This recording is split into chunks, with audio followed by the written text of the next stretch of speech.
இஸ்லாத்தை அதன் ஆரம்ப காலத்திலேயே ஏற்றுக்கொண்ட தங்கள் குடும்பத்தினருடன் அபிசீனியாவை நோக்கி ஹிஜ்ரத் செய்த, அங்கேயே இறப்பெய்து அடக்கம் செய்யப்பட்ட ஓர் அஸ்ஸாபிகூனல் அவ்வலூன் சஹாபியைப் பற்றி உங்களுக்கு தெரியுமா? அவருடைய பேர்தான் அல் முத்தலிப் பின் அஸ்ஹர் ரலியல்லாஹு அன்ஹு. இவர்கள் மக்கா நகரில் குறைஷி குலத்தில் பனு ஜுஹ்ரா கிளையில் பிறந்தார்கள்.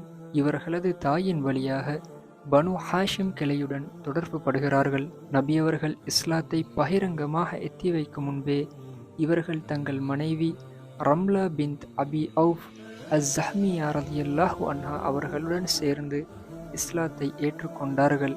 குறைஷியர்களின் துன்புறுத்தல்கள் எல்லை கடந்தபோது இவர்கள் தங்களது மனைவி மற்றும் சுமார் மற்ற 100 முஸ்லிம்களுடன் சேர்ந்து 617ஆம் ஆண்டு அபிசீனியாவை நோக்கி ஹிஜ்ரத் செய்தார்கள். அபிசீனியாவை அடைந்த சில நாட்களில் இந்த தம்பதிகளுக்கு அப்துல்லாஹ் பின் அல் முத்தலிப் என்ற ஒரு குழந்தை பிறந்தது. ஆனால் குழந்தை பிறந்த சில காலங்களில் முத்தலிப் ரலியல்லாஹு அன்ஹு அவர்கள் நோயுற்றார்கள். அபிசீனியாவிலேயே இறப்பெய்து அடக்கம் செய்யப்பட்டார்கள்.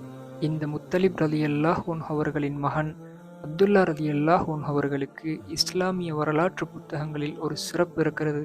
அதுதான் இஸ்லாமிய சட்டத்தின் அடிப்படையில் தனது தந்தையிடம் இருந்து வராசத் சொத்தை பெற்ற முதல் நபர் என்று. அதற்கு முன் அரபுகளுடைய ஜாஹிலிய வராசத் முறையே பின்பற்றப்பட்டு வந்தது. அந்த ஜாஹிலிய நடைமுறையை களைந்த முதல் குடும்பம் இந்த குடும்பம்தான்.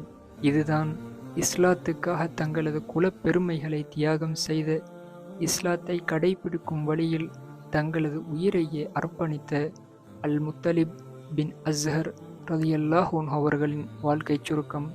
அஸ்ஸலாமு அலைக்கும் வரஹ்மத்துல்லாஹி வபரகாத்துஹு.